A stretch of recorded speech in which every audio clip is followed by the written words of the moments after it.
Buen día, mi compañera María Rivera y yo, Natalia Holmes, realizaremos una breve explicación de cada sección del artículo solicitado, empezando por la medición, que es simplemente asignar un número a una longitud.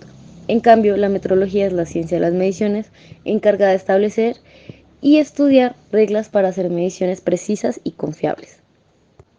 En metrología existen diferentes tipos de mediciones, como las mediciones de constantes fundamentales, que se refieren a cosas como la velocidad de la luz o la carga de un electrón. Nos ayuda a comprender mejor la naturaleza y el funcionamiento de nuestro universo. También tenemos las mediciones para caracterizar sistemas o materiales. Con estas mediciones podemos entender mejor objetos o sustancias, lo cual es fundamental en campos como la investigación científica y la industria. Y no podemos olvidar las mediciones de control, que nos permiten asegurarnos de que algo permanezca dentro de los límites. Son cruciales para mantener la calidad y la seguridad en diferentes procesos y productos. La incertidumbre de medición es la variabilidad o dispersión de los valores que podrían atribuirse razonablemente a una cantidad medida.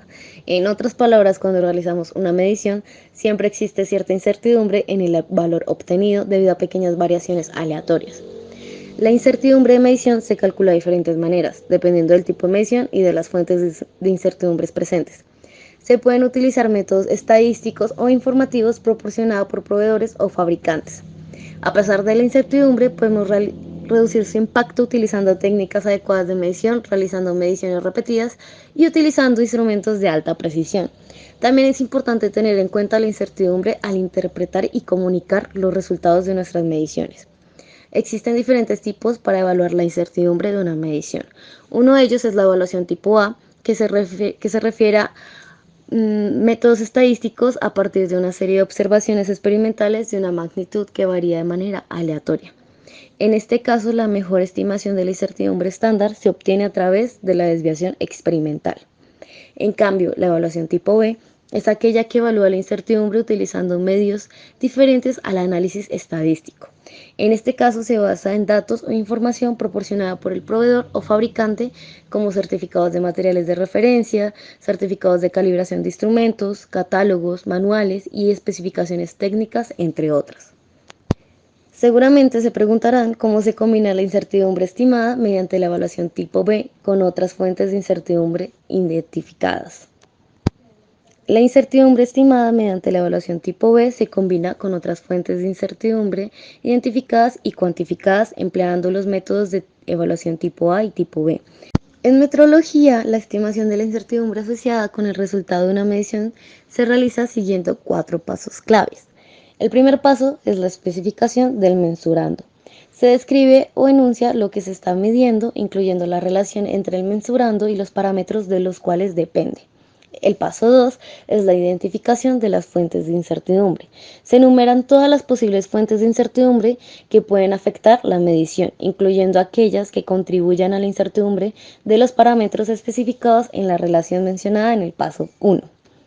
El tercer paso es la cuantificación de las fuentes de incertidumbre. Este se estima o mide el tamaño de los componentes de la incertidumbre asociados con cada fuente potencial de incertidumbre identificada. Es posible estimar o calcular una sola contribución asociada con un número de fuentes de incertidumbre separadas. Y el último paso es el cálculo de la incertidumbre combinada. Se combinan las 4 contribuciones cuantificadas de incertidumbre obtenidas en el paso 3, ya sea que estén asociadas a fuentes individuales o a efectos combinados de varias fuentes. Las contribuciones se expresan como desviaciones estándar y se combinan de acuerdo con las reglas establecidas para obtener la incertidumbre combinada. Finalmente, se aplica el factor de cobertura apropiado para obtener la incertidumbre expandida. Ahora un ejemplo. Para ilustrar estos pasos, consideremos un ejemplo hipotético de medición de la masa de un objeto con una balanza. El primer paso, que como se había mencionado, es la especificación del mensurando. El mensurando en este caso sería la masa del objeto en gramos. La relación sería la relación entre la masa medida y los parámetros de la balanza, como la sensibilidad, calibración, estabilidad, etc. En el segundo paso, la variabilidad en la lectura de la balanza, fluctuaciones de temperatura que afectan la balanza, estabilidad de la balanza, habilidad del operador para colocar correctamente el objeto en la balanza y entre otros serían las fuentes de incertidumbre. El paso 3, que es la cuantificación de las fuentes de incertidumbre, se realiza una estimación de la variabilidad en la lectura de la balanza. y se considera la incertidumbre debido a fluctuaciones de temperatura y se evalúa la estabilidad de la balanza. El último paso es el cálculo de la incertidumbre combinada. Aquí se combinan las incertidumbres cuantificadas utilizando las reglas apropiadas para obtener la incertidumbre total en la medición de la masa del objeto. La ley de propagación de la incertidumbre nos permite calcular la incertidumbre total del resultado de una medición combinando todos los componentes de incertidumbre. La incertidumbre total se llama incertidumbre estándar combinada y se calcula como la raíz cuadrada positiva de la varianza total obtenida al combinar todos los componentes de incertidumbre empleando la ley de propagación. En esta expresión, el producto representa la contribución de cada uno de los componentes a la incertidumbre total, donde denota la derivada parcial del mensurando respecto de cada componente conocido como coeficiente de sensibilidad. En la práctica, la expresión para combinar incertidumbres se reduce a dos simples reglas. Para la mayoría de los propósitos en mediciones químicas se utiliza la incertidumbre expandida, que proporciona un intervalo dentro del cual se espera que se sitúe el valor verdadero de un mensurando con un nivel de confianza específico. La incertidumbre expandida se obtiene multiplicando la incertidumbre estándar combinada por un factor o multiplicador llamado factor de cobertura. El factor se elige de acuerdo con el nivel de confianza deseado, siendo K igual a 2 comúnmente utilizado para un nivel de confianza de aproximadamente el 95%. Cuando hablamos del error se refiere a la discrepancia entre una medida y su valor real. Imaginen que queremos medir la longitud de un objeto con una regla, pero la regla está ligeramente desfasada. En este caso, todas nuestras mediciones estarán erróneas, con un error sistemático, todos en la misma dirección. El error tiene dos partes. El primero es el error aleatorio, es una discrepancia entre una medida individual y la medida esperada de un número infinito de mediciones bajo condiciones repetibles. En otras palabras, si tomamos varios datos, cada uno será diferente, ya que el azar introduce una variabilidad natural entre las mediciones. Ejemplo, si medimos la glucosa en sangre varias veces al día, los resultados no serán exactamente iguales, aunque las condiciones sean similares. También está el error sistemático. Se produce cuando todos los valores de medición se desvían en la misma dirección con respecto al valor real. Es decir, las mediciones no son precisas, aunque sean consistentes. Ejemplo, si el medidor de glucosa en sangre está mal calibrado, todas las mediciones estarán por encima o por debajo de su valor real. Evaluación de la incertidumbre en la medición de glucosa. Este presenta 4 principales pasos. El primero es la especificación del mensurado.